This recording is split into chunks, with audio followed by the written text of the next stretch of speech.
Serve করে দিয়েছি, দুটো ডিম দিয়ে প্লেটে নিয়ে নিয়েছি আমরা খাবো বলে। এইভাবে যদি ডিম করা যায় তাহলে দারুণ হয় খেতে, খুব সহজ রেসিপি, তোমরা একবার করে দেখতে পারো। ভিডিওটি স্কিপ না করে পুরোটা দেখবে আমি কিভাবে করলাম। নমস্কার বন্ধুরা, আপনারা দেখছেন কুকিং হাউস অফ অনিমা। আজকে একটা ডিমের রেসিপি নিয়ে তোমাদের সামনে চলে আসলাম। তার জন্য আমি এখানে 4টে সিদ্ধ করা ডিম নিয়েছি, পেঁয়াজ কুচিয়ে নিয়েছি আর কাঁচা লঙ্কা চালা করে নিয়েছি। খুব সহজ রেসিপি। আর এদিকে দেখো আমি সর্ষে আর পোস্ত নিয়ে নিয়েছি, এগুলো আমি বেটে নেব। আমি একটু নুন আর হলুদ লঙ্কা পেঁয়াজ দিয়ে মাখিয়ে নিয়েছি। ভিডিওটা করেছিলাম, ঠিক ওঠেনি বলে আবার ক্যান্সেল করলাম। পুরো নুন হলুদ দিয়ে এটা মাখিয়ে নিয়েছি আর ডিমটাকেও মাখিয়ে নিয়েছি। ডিমটাকে আমি এইভাবে অল্প করে কেটে কেটে দেব।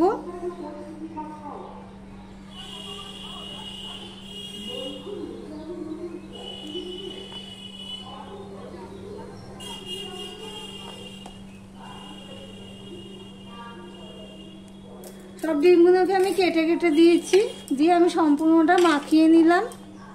দিয়ে আমি এইবার একটা টিফিন কৌটোর মধ্যে দিয়ে দিচ্ছি। দেখো ডিম, লঙ্কা, পেঁয়াজ, নুন হলুদ সব দিয়ে মাখানো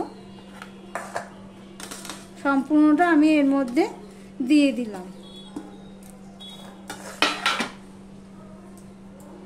এবারে যে আমি পোস্ত আর সর্ষে একটা কাঁচা লঙ্কা দিয়ে বেটে রেখেছিলাম সেটা আমি দিয়ে দিচ্ছি।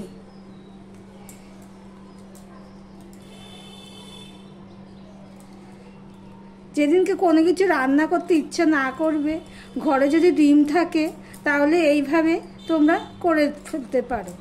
ভিডিওটি যারা দেখছো লাইক দিতে ভুলে গেছো, অবশ্যই একটা লাইক দিয়ে তারপর কমেন্ট করবে। কমেন্ট পড়ে প্রচুর, কিন্তু লাইক পড়ে না। প্লিজ তোমরা একটা লাইক করে দিও। এবার এর মধ্যে আমি সর্ষের তেল দিয়ে দেব। বেশ খানিকটাই সর্ষের তেল দিয়ে দিচ্ছি। লঙ্কাগুলো ঝাল নেই, তাই জন্য অতগুলো লঙ্কা দিয়েছি। তোমাদের যদি মনে হয় লঙ্কা ঝাল, সেই বুঝে ঝাল দেবে। আর মিক্স ধোয়া জলটাও আমি এর মধ্যে দিয়ে দিলাম। এবার এটা ভালো করে আমি মাখিয়ে নেব। ভিডিওটি স্কিপ না করে পুরোটা দেখার অনুরোধ রইল।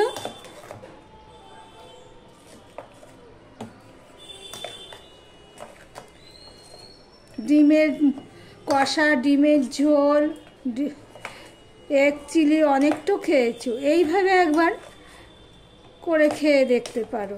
ভালোই লাগে, খারাপ লাগে না। এই দিয়েই এক থালা ভাত খাওয়া হয়ে যাবে। দেখো সমস্ত মাখিয়ে ঝুঁকিয়ে নিয়েছি আর মিক্স দেওয়া জলটাও আমি দিয়ে দিয়েছি। এর মধ্যে আবারও একটুখানি আমি সর্ষের তেল দিয়ে দিলাম। এবার এই ঢাকনিটা, টিফিন কৌটোর ঢাকনিটা আমি দিয়ে দিলাম। দেখো কড়াই বসিয়ে দিয়েছি, কড়াইটার মধ্যে জল দিয়ে দিয়েছি আর একটা হট স্ট্যান্ড দিয়ে দিয়েছি। এবার টিফিন কৌটোটা আমি এর মধ্যে বসিয়ে দিলাম।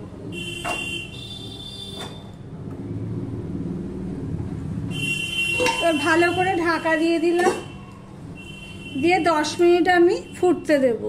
আমি 10 মিনিটের মতন ফুটিয়ে নিয়েছি, কিন্তু আমার গ্যাসের আঁচটা ছিল মিডিয়ামে। একদম বড় করে দিলে হবে না। তারপর ঠান্ডা করার জন্য আমি কিছুক্ষণ ওয়েট করলাম, করে তারপর আসলাম। ডিমের ভাপা রেসিপিটি আমার তৈরি হয়ে গেছে। এবার তোমাদেরকে খুলে দেখাবো, দাঁড়াও। এবার থালায় নিয়ে নিয়েছি।